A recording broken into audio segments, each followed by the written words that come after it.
have unlocked the eternal link to internal source, the key of imagination, your admission, access to the enlightened dimension. A gateway at the junction of darkness and light, the place at which the chaos of our conditioned frame of mind give way to a life in constant flux, only to be mastered through vigilant discipline. Peaceful times may come, testing times may go. This is the ebb and flow.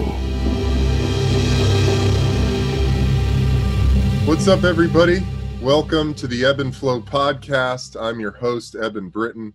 I hope you guys are staying safe and staying sane out there in this insane time that we find ourselves in. I'm just super stoked about this conversation we have today.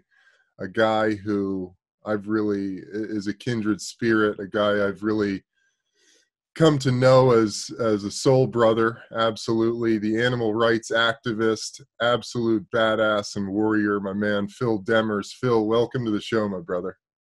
Eben, I am so happy to be on your show right now. I'm very excited to be here, so thank you so much. And I'm just so stoked to get back in touch with you here, so let's do this. Absolutely, man, absolutely. Well, I decided, it was calling. I had a lot of people saying, Eb, why don't you have your own podcast? You need to have your own show, and so it kept calling. And, this time really provided the opportunity to start working on it and to really, hunker down and get this thing going. And, it couldn't really be easier with Zoom. It just makes it super easy to record all this stuff because I get a recording of the audio and the video. And you were one of the first guys that came to my mind. I was like, I got to catch up with Phil. We had you on Hotboxin, and of course, the release date of that episode got pushed fucking way too far out. And I felt so bad about that. No need to, man. Everything works out the way that's meant to, and it did just as it would. So absolutely, dude. So I'm really stoked to catch up with you. I guess let's just start with, you told me something really funny about where you are, and I forgot that you actually can see into Marineland from where you live. So crazy, man. I literally watch the sun set over it. I get that vision, and it's not just some vision. It is the brightest, pinkest, often bluest, and orange, and the craziest skies you've ever seen. And that sunset just touches the skyscraper building at a tower at Marineland, just grazes it on its way down, and it brings a tear to my eye every day.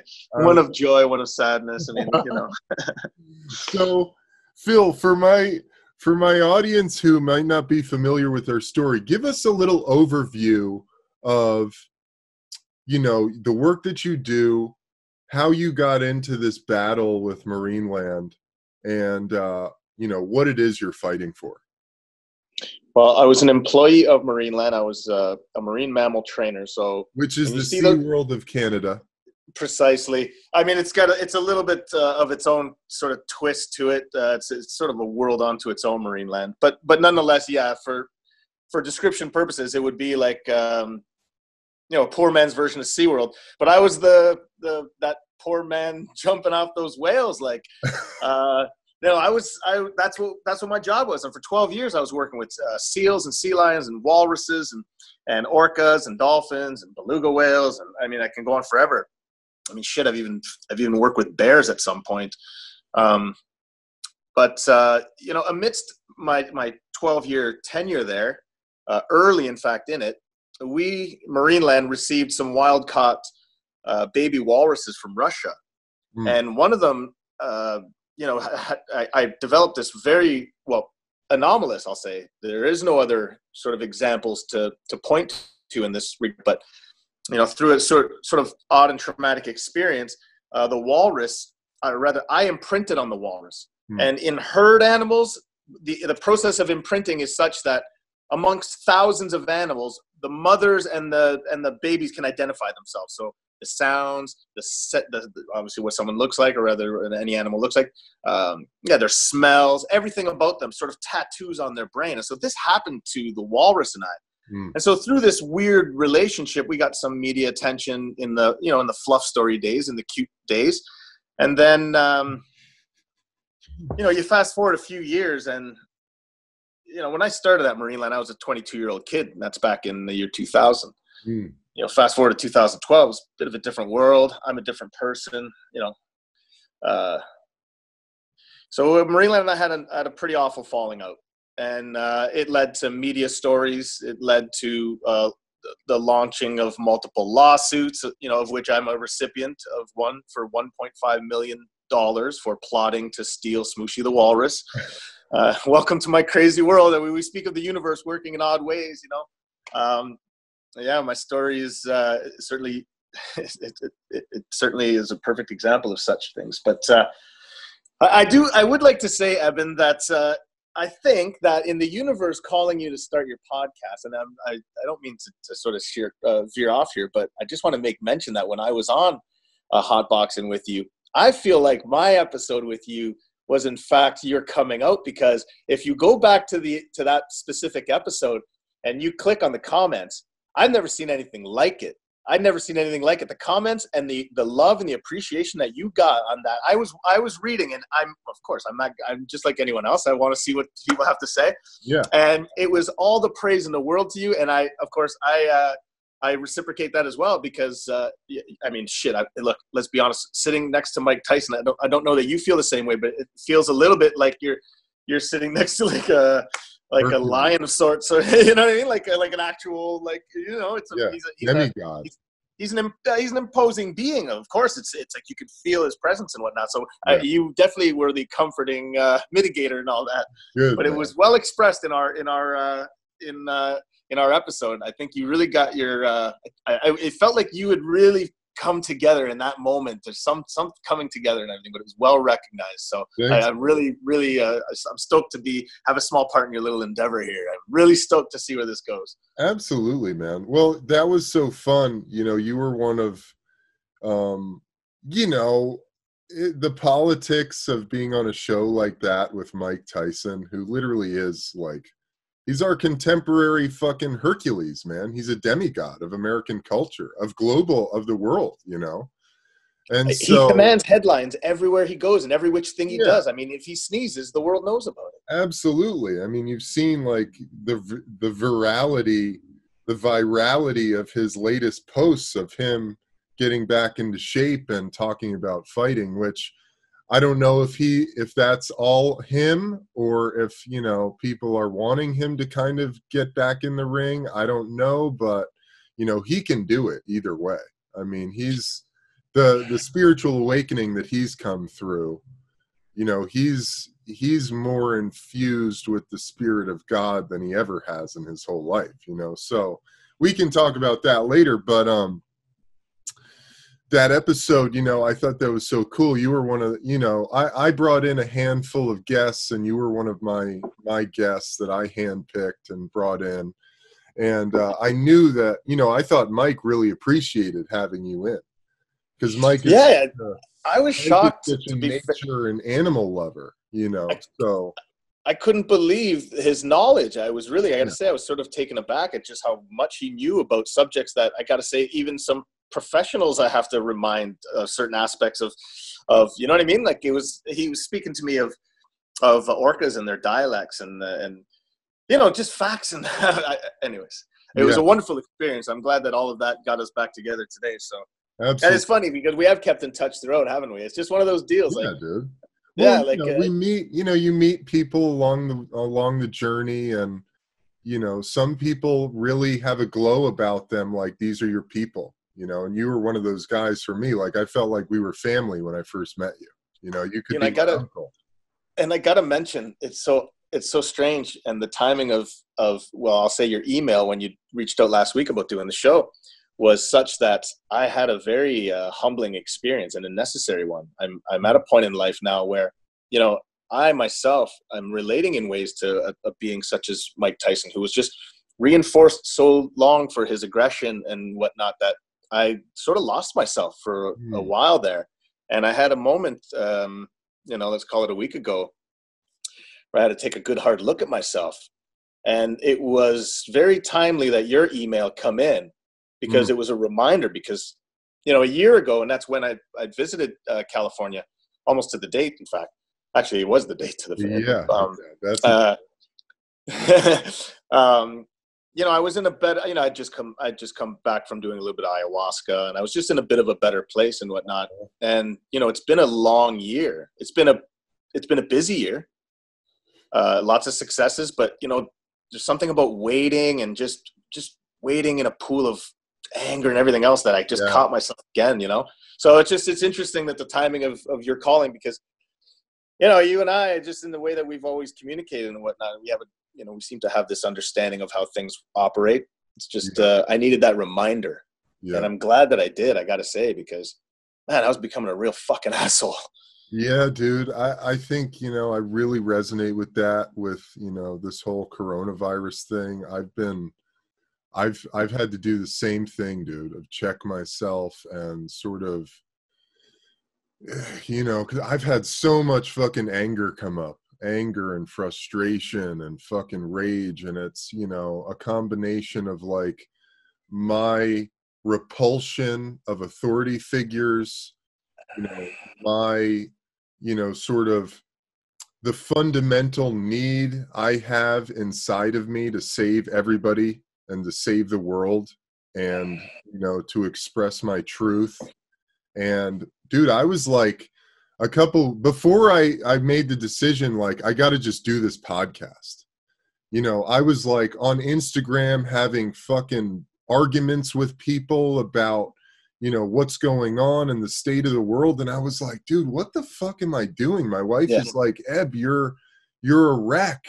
You have a family. Like you're, you know, and I felt like I'd come out of these like social media windstorms, and I felt like I was like in a fucking war, you know? It's exhausting. It's exhausting. And I was like, I'm not going to last. If this is the path I want to take, man, I'm not going to last in this thing. I can relate, man. I can relate. Yeah. My path is very similar, right? I've just absolutely had to this type of stuff. Yeah, dude, you're, you know, and part of it really, you know, you are the tip of the spear at some point, you know, you are the tip of the spear, but it's like drawing the boundaries for yourself to keep yourself whole, because you still have to keep yourself together, you know. And so how do you go about spreading the light or helping people wake up, you know, which are all kind of like, again, you know, as a guy who's spent a lot of time in plant medicine as well, like those are all ego trips too, you know, like we're all on our own individual path. And, you know, I was having this conversation with my brother the other day through this whole thing, you know, and he's like, Eb, think about like in the physical world, when you're trying to wake someone up, do you go into the person's room and like blow the fucking bullhorn and like scream at him, wake the fuck up, you fucking asshole? Like somebody shoots out of bed, like in an adrenaline and cortisol fight or flight crazed state, you know? That's no way to wake someone up. Like if you're going to go about this idea of like waking people up, how do you do it? You do it the most gentle way possible, because really at the end of the day, like God and the universe is in charge of waking everyone up, you know? And it's just like, if I'm going to be a person who wants to, you know, show people the light, and I feel like I'm in charge to some extent of like waking people up, it's like, how do I go about that the best way I can? Well, I go into the room very quietly, and maybe I just open up the blinds to let the light in so that they can wake up on their own, you know? And it's like when you talk about waking someone up spiritually or emotionally, like that's how it has to be done. You know, there's no like shaking someone awake to prove your truth to everyone, you know? And man, it's so funny you say that, because literally it's been my same, you know, I've just been in this stew of anger, you know. And yesterday the fucking mayor of LA released this new order that says all Angelenos must wear a face mask as soon as you leave your house. And I'm like, dude, I'm not wearing a fucking face mask when I take a walk around my neighborhood. and there's nobody around you. Can you imagine being policed for such a thing like that? And you know what's going to happen, because these new protocols are like they're the hot ticket. The cops are going to start getting more and more aggressive. It's crazy thought. We've seen that. Because we've seen that already. You know? And people are going to become more and more. They'll be less inclined to follow the rules. It's just a recipe for disaster a bit. I mean, I got to say that in life there is a sense of social responsibility, and if you're going to be in society, put a mask on. If you're not, then you're the asshole, and assholes get dealt with. I don't know. I just feel like there's maybe there's just like your angst for I share in your anger towards authority, as you can imagine. Yeah. And I don't particularly like to have my life handled by others, especially when they start to take from you. It starts to feel like I don't it's a god awful feeling. Yeah. That I've carried around for a long time, but I don't like being babysat too much. Like, and then and in listening to you, I'm thinking, I can't even imagine you involving yourself in engagements and arguments on Instagram or what. In my mind, I'm like, how can that be? And I can only imagine, because how does that serve you, and how are you serving anyone doing this? And just in my mind, I'm like, Eben knows this. Eben knows this. I know, dude. I know. Trust me, man. But it was like, this whole thing is just like gone down into the core of my being, and it stirred up all of my shit, all of my life shit.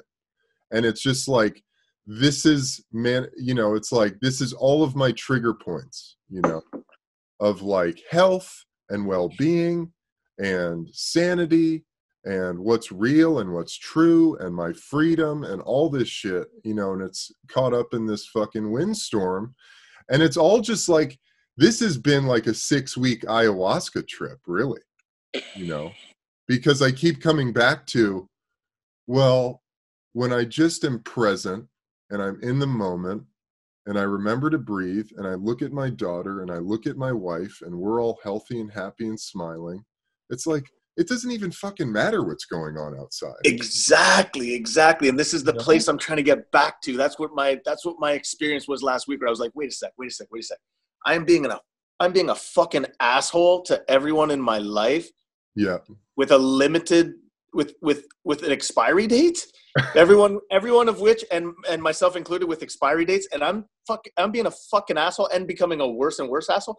Something happened, Eben. I don't know what happened. It's as if I'd gotten out of myself, looked at myself, and said, "Wait a sec, bro." And whatever plan that guy had, I had to punch him. I had to punch him. And so it's a humbling thing to be floored and to, I don't know, man. There's something about facing your existence, and we take it for granted way too fucking much. Yeah. Way too fucking much. And I don't know.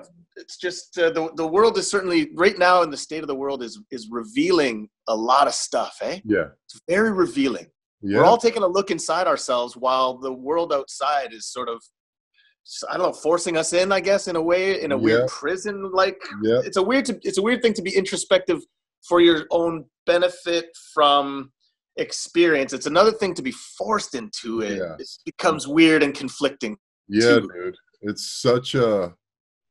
It's a fucking ayahuasca trip, dude. It's a plant. This is Mother Nature's fucking absolute, like, time to go into the cave, as the yogis call it. This is the time in the cave where you battle your demons. I need to revisit pretty soon. I mean, it's funny because it's I operate optimally with plant medicine, but just looking at myself, and I've experienced ayahuasca, but this life experience, this sort of separating myself naturally, is equally as powerful, and maybe even more so, strangely. Yeah. Where normally I would look to plant medicine for the answers, this wasn't the case. This was more just, I don't know, an awakening of sorts without it. But let me just ask you something, okay? Yeah, dude. This is crazy, but I got to ask your perspective. Because we're on the Hotbox podcast, and much of the basis of Mike Tyson's reemergence is, his humility. My God, he was shamanic in ways. I mean, you and I connected in that I said to you, Mike Tyson is shaman. And then I had messaged you this in real time, and you had said, yeah, bro, like, yes, he is. And I was watching a podcast in real time, and about 5 minutes later, you looked over at Mike and you said, "You're a shaman." I was just like, "Oh, fuck, dude." I know. But so I got to ask, in all of his reemergence, it was about the ego and the crushing of the ego, and much of it having to do with and he would constantly endorse the use of the DMT-5-MeO. Yeah. And it's something that I feel very powerfully as well, because again, with my experience with plant medicines and whatnot, and my experience with the universe, and sort of giving yourself and allowing yourself to be witness and to flow without resistance and whatnot. Yes. I have to ask, with Mike's reemergence, as with the gods of war calling him and whatnot, he admitted to, he actually says, it's a quote, he says, "My ego's been reignited." So then, has he lost the sight, or is this a mitigated, controlled ego igniting experience? I'm sort of nervous that, I mean, not nervous, but I'm watching and I'm like, wait a second, have we lost Mike again? Have we lost him? Well, I can't answer whether or not we've lost him again, because, that's up to Mike. But, and I'll say this, I know that Mike sits for ceremony pretty frequently, probably once at least every couple months. So he's re-engaging with the toad and 5-MeO. That being said, part of life is coming to terms with your whole self, and all of the time that Mike and I have spent together has been this, he had this incredible spiritual awakening, and he really wanted to disconnect himself from the guy who was the fighter, and he was disgusted by it and horrified by that person. He declared him dead. He declared him dead. He wanted nothing to do with him. But as we went on this journey, it kept coming up, and he kept examining his processes and his sort of emotional paradigms, around his sexuality, and, because of his relationship with his mother, and, everything all the trauma that he experienced with her. And, I could see him grappling with this thing of because the truth is, as we all know who have done the deep inner work, man, there's no getting rid of parts of yourself. They're always going to be there. Very often when we declare something dead, especially aspects of our personality, we're more than anything declaring it's just how well it is alive. Exactly, dude. I mean, declaring it dead, you're literally speaking it into being. You just gave yourself to it. You just basically said, "Here it is. Actually, it's right here." Exactly. It really is true. So I don't know. I mean, it'll be really interesting, because I know that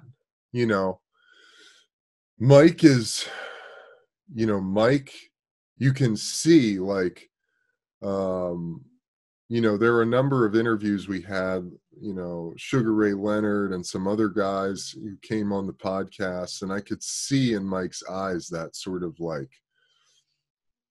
that taste, that, undying taste for the ego elixir, to drink of that cup of power. And, we'll see, man. I mean, we'll see what this whole thing is. I don't know who the fuck is going to want to step into the ring with him, because call it 3 rounds, that dude is not going to fucking pull any punches, because I could tell, for me, looking at some of those videos that have gone viral, I was like, Mike really tapped back into his love for fighting, his just and he's letting his heart and his soul move through him, because that's part of who he is. He's a warrior till the day he dies, and he's letting that energy flow through him, to the utmost level. And so I don't know. I mean, who's to say that a warrior can't also be mindful? I mean, I'm almost get the sense that if he is truly going to conquer the ugly side that he declared dead, then he has to relive him in a controlled way and put him to rest at peace. Yeah. So maybe he's going in there with, I mean, obviously we know that he has the lessons that he needs to go in there with balance. So it just becomes a question of what the experience itself emerges him, how he emerges on the flip side of it. It sounds like he's charitable in it. He wants to help animals. I saw him make a statement about helping animals and helping charities and whatnot. So, maybe this is exactly what he needs. I mean, who's to question it, right? I mean, he knows better than anyone. Yeah, exactly, dude. And I mean, what's your feeling on it as a fan? Because I've had sort of mixed responses from people on social media. Some are like, Eb, Mike is such a fucking badass. Can't wait to see him back. And then other people are like, Eb, can you please tell him not to do it? Like, yeah. I don't want to see him in the ring. Honestly, I think, he said it best. Everyone's got a plan until they're punched. But, at 53, it's just maybe you don't, not that you can't absorb one necessarily, but maybe you just don't want one, Yeah. I don't know. My take is I sort of, I'll say that I watched the podcast as well. And I started to see you can see that there was an element of Mike very much, he liked to relive some experiences and talk about it. He became, so and you can see that he probably got a taste for, I mean, look, he came from nothing. He went back to nothing. Yeah. He has every right to claw his back way into wherever it is that he wants to be. So if there's somewhere he wants to be, and this is part of his process of getting there, then albeit in his limited time, that's his right to do. Yeah. We have every right to worry about him because it is a punching game. I mean, I don't know.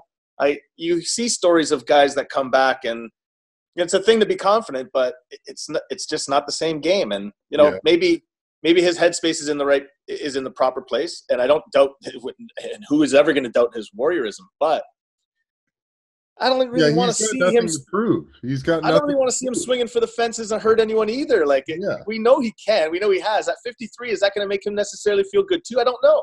Yeah. I mean, dance in a ring and dance, yes, have some fun. But I don't know that you want to go in there giving everything you got. Like punch a machine and register the ferocity and say, look at the figures, people. I still got it. But you don't have to necessarily. I don't know. It's not my game. Who am I to say?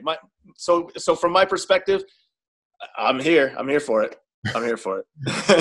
Still here for it. Dude, I totally, I think that you hit on it, dude. And it's all, at the end of the day, it's like, it's really Mike's journey in that. And he might think this is everything he wants. And he might get into a ring and he might let that first punch loose and fucking knock somebody out, dude. And feel just really bad about it, and just, or maybe not even feel bad about it, but just realize that it wasn't what he wanted or what he remembered it as being, It's like when I made it to the NFL, I thought like my life would be, my life was complete, all my dreams had been realized. And then I got there and I'm like, wait, this is it. This is what I'm doing. This is where I'm at, Life is about the journey, isn't it? It's absolutely, man. It's always that. It's always that. And that's where I am at sort of in my life now, because with the journey now, I've been sued now for and battling Marineland, very publicly and ugly for in excess of 8 years now, and legally speaking, I've been sued for in excess of 7. It's I've got a documentary coming out 2 weeks today. We've been I've been followed with a camera crew as you know, because there was some talk about filming in California, and you guys.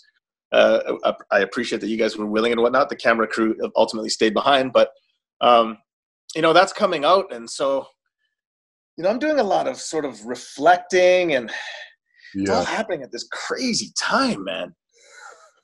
It's so crazy, and I don't know. I make a better witness in life than decision maker. No, man, I think that, you're a great guy to ask this question. And it just occurred to me,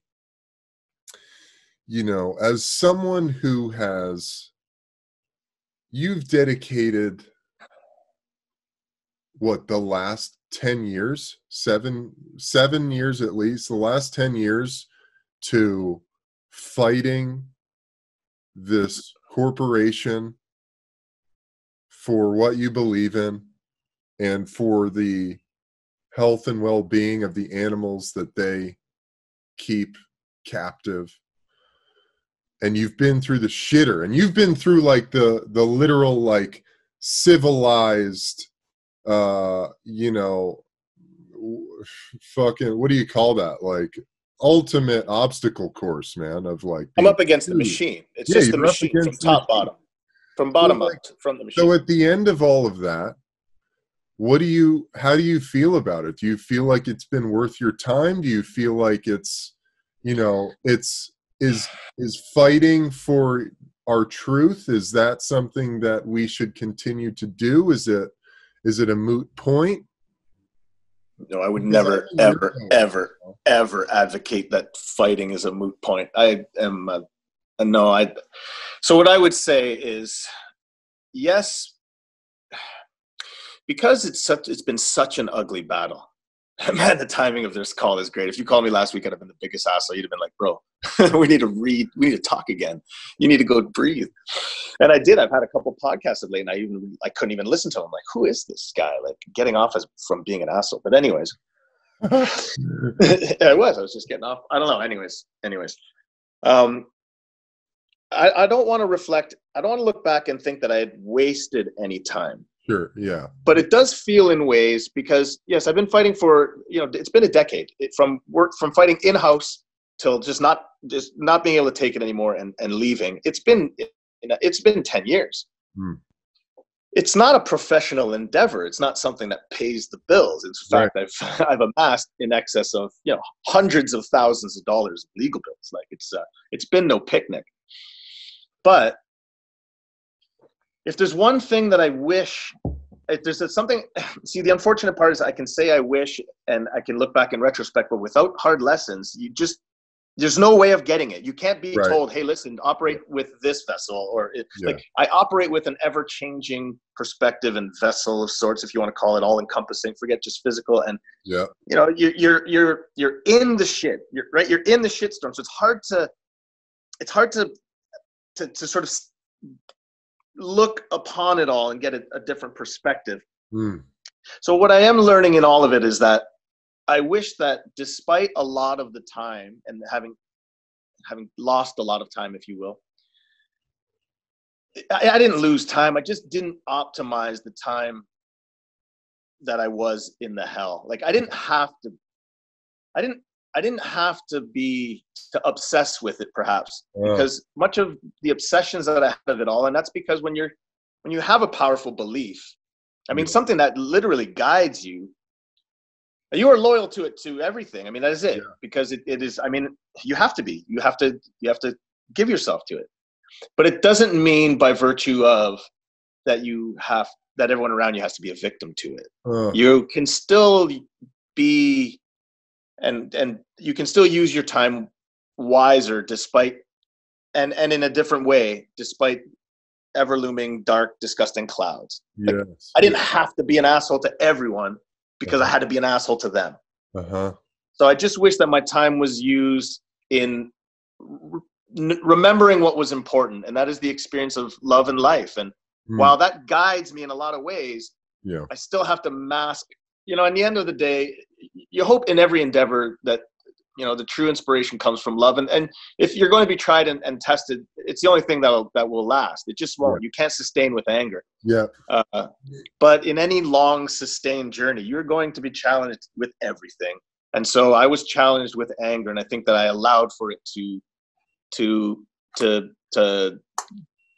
compromise me and my world too long. It didn't have to. I felt it did, and that was my ego. And that's just my lesson in all of it. Is I wish I would have, dude, we're gonna have limited time. Why am I learning this now at 42 years old? Why am I waking up last week saying, wait a sec, dude, this isn't forever, right? And life is the journey. Here I've been an asshole during the best part. Come on, man, get it together. Yeah. Hell yeah, there you go, Phil. Fuck Marineland, I love it. Okay, that's how we do bong rips for Smooshy. It's always bongs up, everybody. That, brother. Oh my God. That's so awesome, dude. Yeah. Bill, that's so, that's so insightful, man. But here's like my struggle, because dude, a year ago, if you were to tell me, Eb, you're going to be so passionate, I'll let you take that and then I'll ask.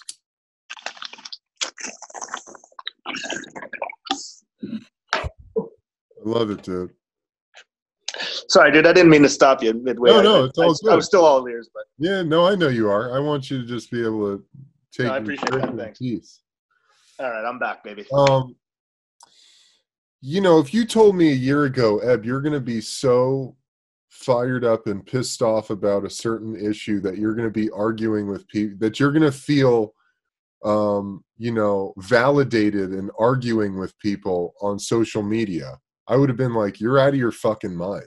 Like, there's no way. There's nothing could happen in this world that could make me so infuriated that I feel like I have to argue with people online. My jaw was on the floor when you told me, dude. I couldn't believe it. I couldn't believe it. Come on. Come on. And, to your point, I recognize everything you said. Like, you can still, like wishing you had the sort of clarity of mind to be able to go, I can fight these people, but I can put that over there, and then I can enjoy the rest of life and be in the love of life, which is where I want to be, where I want to spend my time. That's balance, right? And I'd lost the balance a little bit. If in the core, and if you're not orbited ultimately, or if the people in your orbit ultimately aren't getting the best of you, then you don't have the right balance. And I was disproportionately balanced towards anger of late, and I can't say that and much like you, it's one of these deals where you catch yourself. It takes time sometimes. You don't know, because again, you're operating with a compromised vessel. You're just going about your life as you will. I mean, sometimes I walk with a limp. I don't even know I'm hurt. Someone says, hey, what's happened to your leg? Oh, I don't fucking know. I'm just dragging my ass. They're like, oh yeah, I got a bum knee, it turns out. I don't know. Right? So it's the same sort of story. You got to sometimes, when it comes to trauma and pain and ego and emotion and whatnot, these are invisible things. They're invisible healers and killers. Yeah. So, well, here's my question though, dude. Because I imagine for you, your righteousness or your truth, it still surges through you at times. Like, something gets said or some new piece of information comes out, and you feel that movement of spirit in you, and like, how do you, and this is what I'm like, man, what do you do when spirit continues to take you somewhere, your feelings, your emotions, take you into this realm where you feel like you have to say something, or you have to speak up, or you have to lead the charge, or whatever it is. Like, the only time it happens too often, I have to say, because I'm short-sighted in that, or I'll immediately engage and whatnot. But I just feel like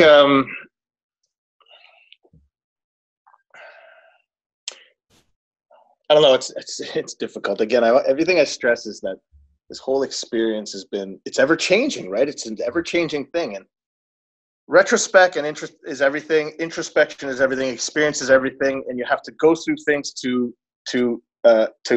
become whole. You can't be told. You can't be told the lessons. Yeah. And so I know that's such a key point, man. All I can keep doing at this point is, and it's. I just keep believing. I have to. It's so crazy. Well, when you give yourself and you to the mercy, it sounds. It's almost. It's unbecoming of me to speak like this, but I'm feeling this. I got this coursing humility, man. It's a beautiful thing. I feel like I'm reacquainting myself with myself for the first time in a long time, and I don't know if it's because of. This filming of the documentary is very cathartic, of course. Yeah, it's an interesting thing. And with it coming out in 2 weeks, I didn't consider what that would be like, you know, the anticipation of and whatnot, because it didn't feel like something real. You know how very often in life you're living sort of blindly in the experience. Totally. I didn't. The me that I am right now, the humble one. So you mentioned the thing, like, how do you know, what happens when you sort of, you know, that you get the frustration of being re-engaged when people say a comment and this and that.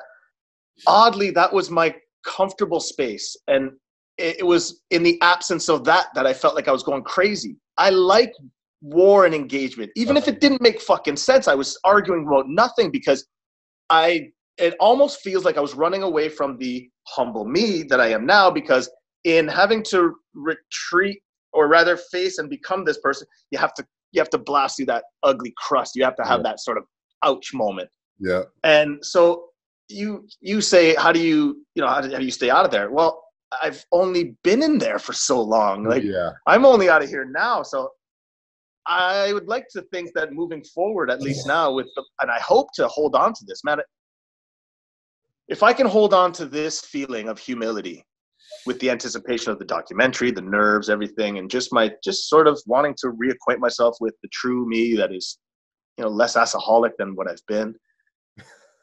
It's like, I want to learn how to hold on to this so that I can't be triggered to being a fucking asshole again. I'm recognizing it right now. I'm conscious of it every time. I'm like, I almost got pissed. Very good, Phil. But that's going to go away, right? It's going to go away. And that's where the use of plant medicine is normally, you know, it sort of keeps that perspective. But, you know, I don't want to go back to that, man. I was caught up in it for too long, and it wasn't me. You know, doing this and being a fucking asshole and doing this and stuff, it's not really me. Yeah. There's an element of my having to put on a show in Marineland's face, a sort of like an about face to Marineland that says, like, I am, like, unapologetically going to fucking, you know, going to give you guys some justice, if you will. Yeah. And in playing that role, I got consumed by it. Yeah. So my question to you now is, how the hell do I hold on to this? And of note, I don't do yoga. I know I should. I don't. I should work out. I don't. I know I should. I don't eat well. I don't. I know I should. I don't drink that much, but I'm starting to again. I smoke too much. That's not going to stop. So go ahead. Help me hold on to this warm feeling in my heart of I love everybody, because I want this forever, please. Phil, do you meditate? No, dude, my mind races like you can't imagine. Although I have to say, I've lost a lot of that speed and that volume in my sort of, like, again, I caught myself being too much of an asshole for no fucking reason last week. And I was just like, whoa. It really was like a wait, what moment? Like, whoa, what the fuck, man? And I don't know what the hell it was, but my heart sank to the fucking pit of my stomach. Like, because I started to almost immediately have this reflection of, like, wait a sec. And then I saw myself just as a whole, like this. What the fuck are you, dude? Wow. Yeah. And yeah. Amazing, dude. You know, Phil, I mean, I would recommend meditating. I can send you some stuff that you can start with just 5 minutes a day. But I would say, man, you're on the path already, because the first step is acknowledging it and separating yourself from the thoughts, you know, and going, oh, whoa. That's right. Look at me. What am I doing here? You know, that's the first step, because we're not our thoughts. We're not our feelings, you know. And the moment we start living life as if we are those things is when we start to lose ourselves, you know, because the machinery takes over, you know. We're no longer the pilot of this thing. And so for me, I mean, dude, this is my whole life, is this battle, you know, of staying out of my ego, staying out of my thoughts and feelings. You know, I come from a family of alcoholism and fucking depression and anxiety, and mental health is a massive issue in our family. And, you know, from a young age, thank God, you know, my mom got sober when I was probably like 12. And she got on this fucking, like, health and spirituality kick. And she started taking us to yoga. And, you know, that really opened the door for me into this. You know, yoga yoga, like all the spiritual gurus or, the guys from India say that Americans have just totally destroyed and adulterated yoga, and turned it into this like fitness craze.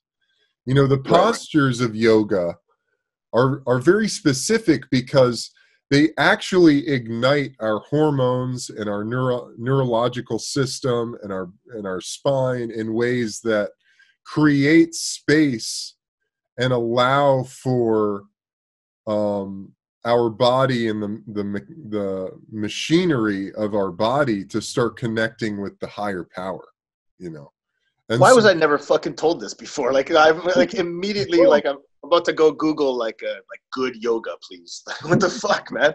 Yeah, well, I want that. Any yoga, I mean, any physical yoga is good. Any good yoga is good. It's just that nobody talks about this in the West.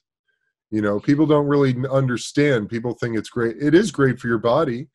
But the truth about yoga is the postures, it's also, liberating the physical body liberates the mind. They're interconnected. Everything is connected, And the moment that you can start to be the observer and just watch yourself happen, that's when you start to gain control, I'm going to go for a jog after this. Dude, awesome, man. No, it's true.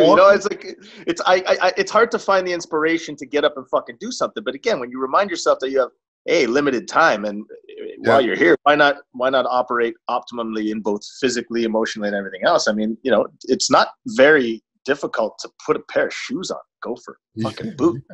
Yeah. Like, dude, I like music. Like, put some music in. It's game over. I'm doing it, man. Do it. Yes. I love that.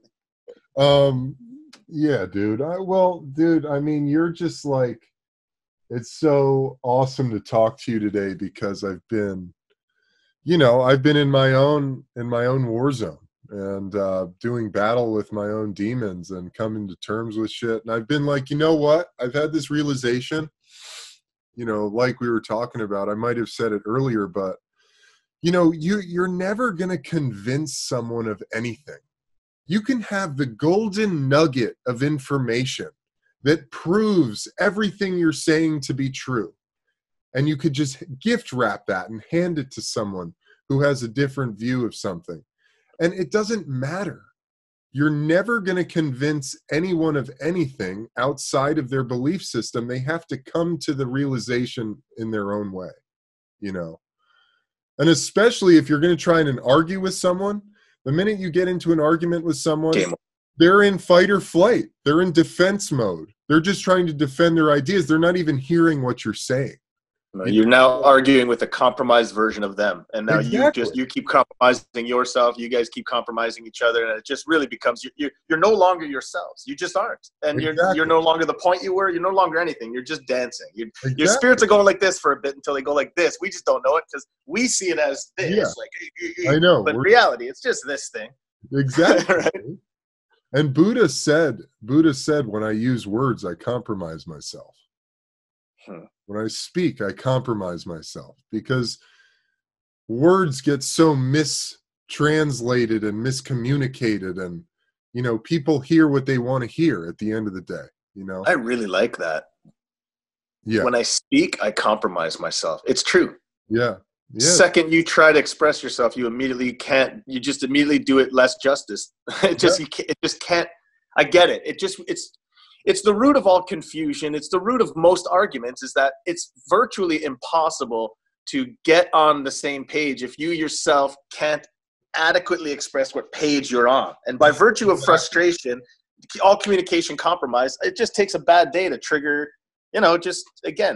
quarrels for nothing. Like, man, we got better things to do, Yeah, fuck yeah, dude. I mean, look at how beautiful life is. Like, as crazy as shit is out there, I'm looking outside and the sky is blue.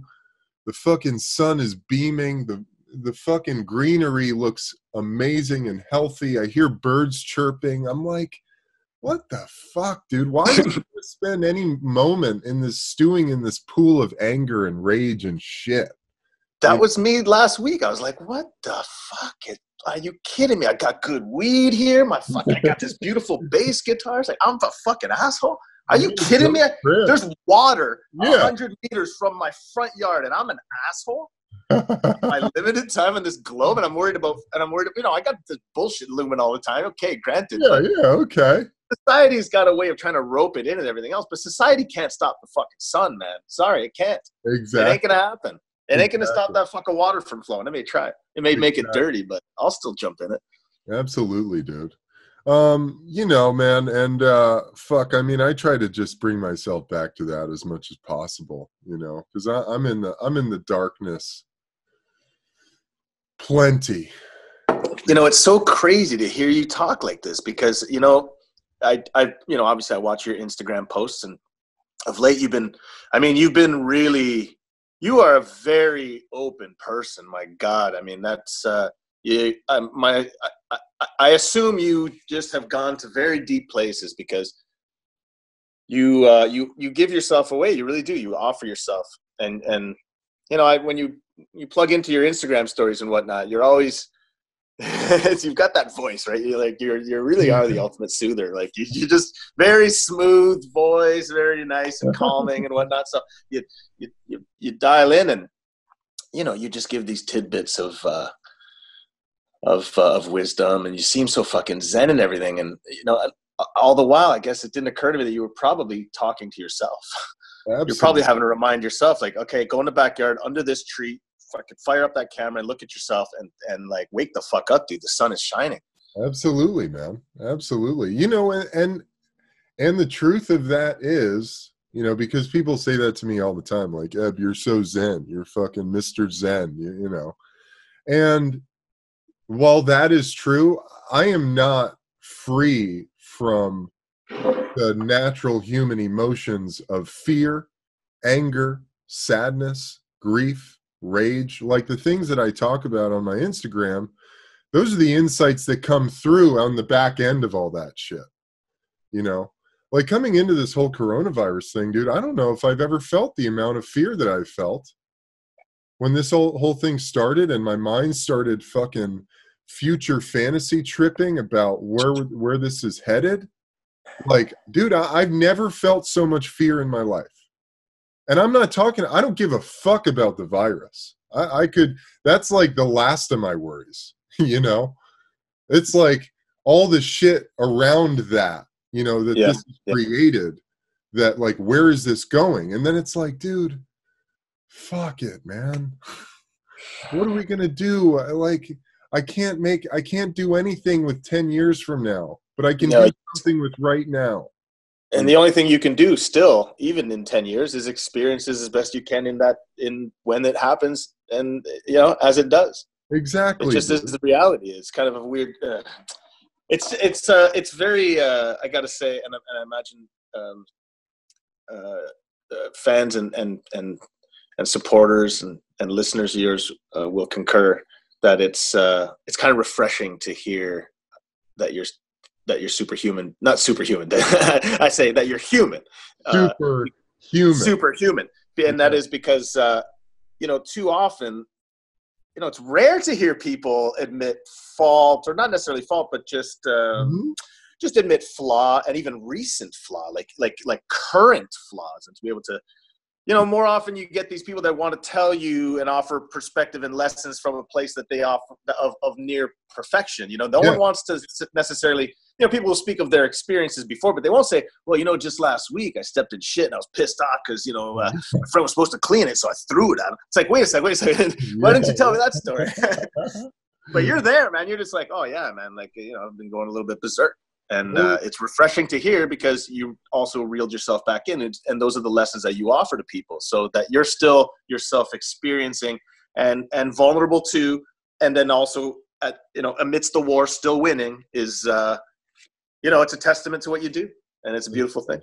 Thanks, man. Well, you know, I don't know if there's anything else. You know, I feel like as people, we just spend so much time fucking running away from what is, you know, that we never get to experience just the absolute fucking majesty that is this opportunity we have of being a human being. Like, what? Do you realize the chances of this? of like, dude, I get emotional of it. I think of it, I get emotional. Like, yes, it feels like winning a lottery. It's like, are you kidding me? Like, this is me right now. This is me right now. I'm here right now. This is me. I love it. That's what I'm saying. How can I hold on to the appreciation of this experience? Because, man, I too often take it for granted. I don't want that. I want every single moment to be beautiful or as best I can. Or I want to be taking it all in from a place of vulnerability and openness, but also, honesty and not through this thinly veiled egomaniac thing. I don't want to be angry or sad at everything. I want to just be there to absorb it all. So if I want to hold on to that, it's crazy. I don't know, man. I don't want to call it wasted time. I'll call it a appreciated lesson. I'll call it an appreciated lesson. I'm happy to be exactly where I am today and exactly who I am today. And you are that, brother. And, it brings me this, as we get to wrapping up here, I'm not in any hurry to go, but,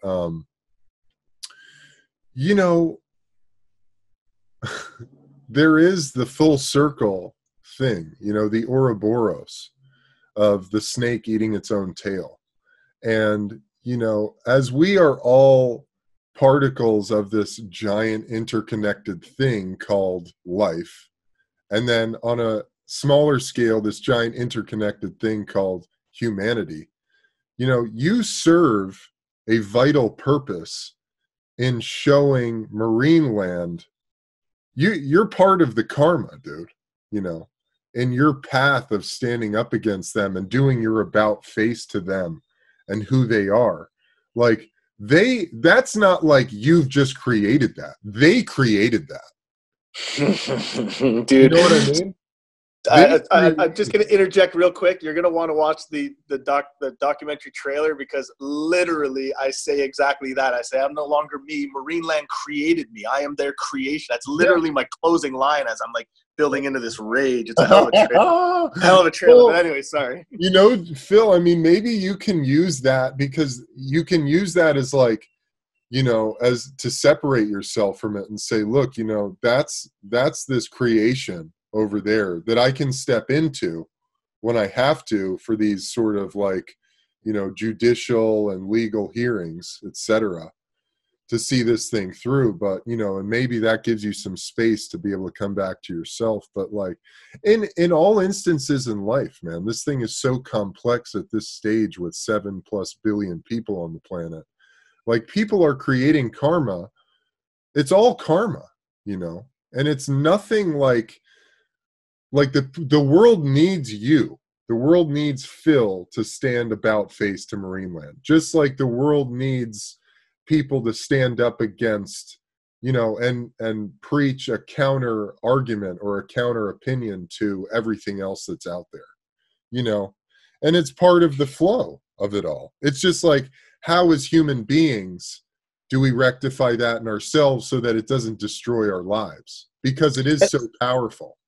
And that we just give ourselves to it and just be witness. Like, just be witness. Don't fight it. If I wasted less energy fighting it, I mean, literally, I would have more opportunity to appreciate it. And look, the last 8 years, you can call it a living hell, but I'm still here smiling. Yeah. So why did I allow it to be hell then? Why did I put myself through that?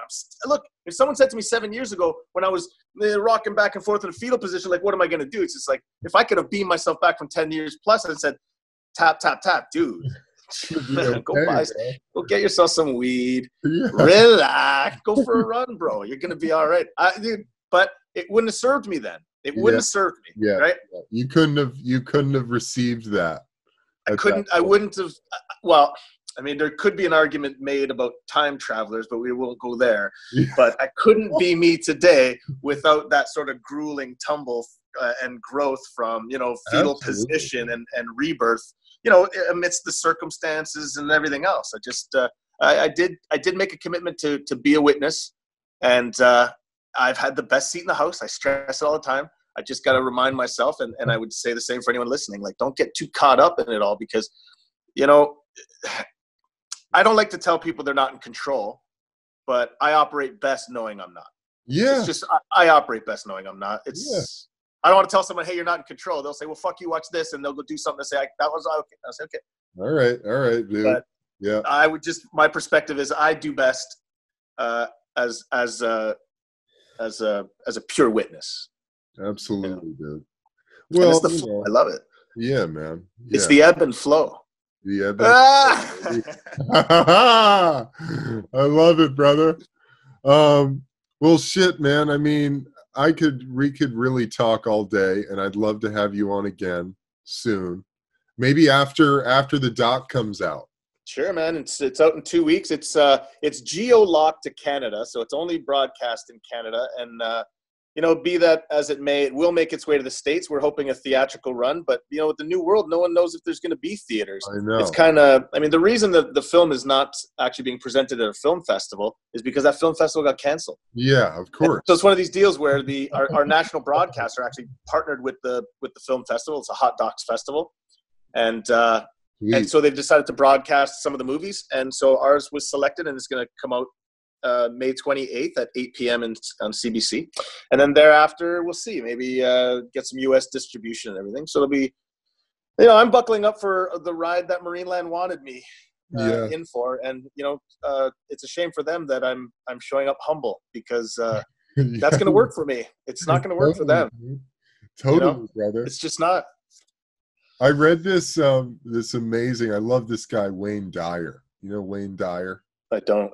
He's like, he's a fucking spiritual master, dude. A Western guy, and he said that, basically conflict only affects you as long as you allow it to and you participate in it, And once you put down the rope, it's like, it's like in any relationship you have in life, as long as you're holding that tug of war rope to do battle with whoever it is, there's going to be a fight. There's going to be a conflict. But the minute you just let go of the rope and you go, hey, brother, it's all good. Yeah, whatever you say, you're right. You're right. Yep. That's right. That's what it is. And that creates a whole chasm of evolution in that other person. It's true, yeah. Isn't it strange that people become best friends after they fight? Isn't it just the strangest dynamic that you always wind up respecting or becoming friends with the guy you come to blows with?